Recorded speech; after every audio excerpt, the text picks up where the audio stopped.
So after about 4 years, I finally got a Wii U. I'd been wanting to get one for the last few years, but I finally got one, finally tested some games out.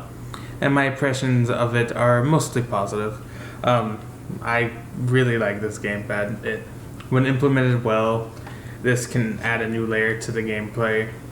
It has a nice motion sensor thing to where you can kind of move the camera around like this using the gamepad. Not every game uses that, but some of the mini games in Nintendo Land did, and it was a rather unique aspect and property, and it was used rather well. It can get a little annoying, but I enjoyed it, and like I said, it added something new to my gameplay experience. The menu is easy to manage. The little screen on here is touchscreen, and you can use a stylus like you would on a DS. The menu is like the Wii's, except it's in two layers. One is on here, which is the typical Wii or DS menu, and then you have one on your TV. That's kind of just a rotating thing that kind of allows you to access Miiverse or download like demos and stuff, and you can go back and forth between swapping the two. Overall, I didn't find this thing too big to really play with. Maybe at times, but overall I found this to be a really good controller for what it was. A lot of times you can play the game you're currently playing on here, so if someone wants to watch TV, you can still play on here and it doesn't interrupt your gameplay experience. And if you're playing a split screen game, if they can't really get it onto a TV, they can compensate for that by having one person play on the TV and then one person play on this, and then you're still having that same split screen experience. One person gets a full screen TV, and then you can kind of use this like a mini DS playing around. It's fun.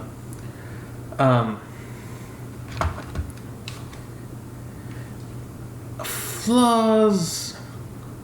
I can't really think of too many flaws other than it has a 32 gigabyte storage, and that's not necessarily up to today's standards that much. Hell, a year later, the PS4 and Xbox One both came out with 500 gigabytes of storage, so 32 gigabytes isn't that great. But luckily, it doesn't install games like the PS4 and Xbox One, even though that helps performance. It doesn't do that, so it doesn't take up the space, so you're still able to store a lot of stuff on it. Fine. Graphically, when a game uses the Wii U's settings and everything right, the game can look gorgeous. It's really nice seeing a lot of these games in HD finally. Mario Kart 8 especially was just fantastic looking, and it was one of the best looking games of any Nintendo games I've ever seen. And I actually like it over a lot of today's games because it was using everything to its advantage, and it was really pretty. So it's also weird having kind of like a legitimate controller set up like you would on a PS4 or Xbox One, except the controller is just a bit wider with the screen and it's square, but that, like I said, that didn't really bother me too much. So far, the games available, I have been enjoying it. I've played Hyrule Warriors, Nintendo Land, Mario Kart 8, Super Mario Maker. I'll have a separate review for Super Mario Maker on Thursday. And I got Pikmin 3, so I'll be trying that out. And there's a good variety of exclusives on the Wii U, unlike the PS4 and Xbox One, which don't necessarily have the best exclusives. They perform well enough, and they do have a couple good exclusives in there, but nowhere near the quality of the Wii U's, though they do beat the Wii U in some aspects. It was only $300, so it didn't really cost me a hell of a lot. And I got the Mario Kart 8. I got Mario Kart 8 along with that bundle and DLC for Mario Kart 8, so that helped a lot. I got 4 new circuits, so that added tons of maps and racetracks, so that was a good deal. It also has a camera, which I haven't seen used too much, but it kind of displays you on the screen, so you can like that or dislike it. I go back and forth. It has the typical power button, has a home button too.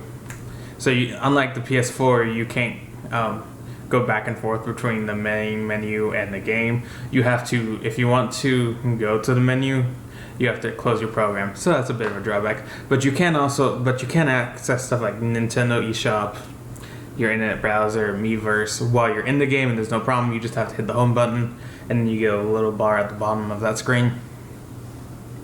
So that's good. But like I said, you can't access everything like you would like, so that's a bit of a flaw. Not much else to say that a lot of people haven't said. It's a rather small console, which I kind of like. It's way smaller than Xbox One and smaller than the PS4, and so it's kind of easier to deal with.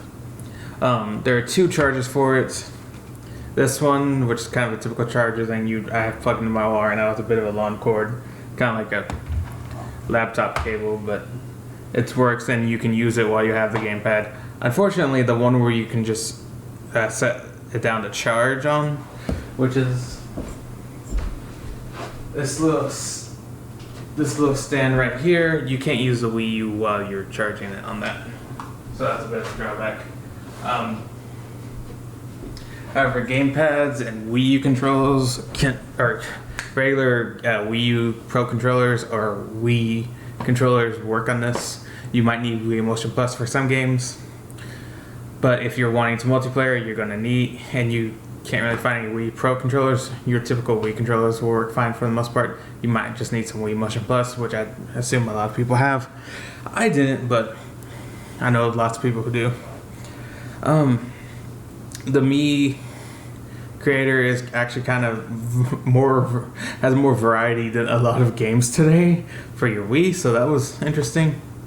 And it does games for the Wii U does let you use your Mii for different games, so that's kind of cool.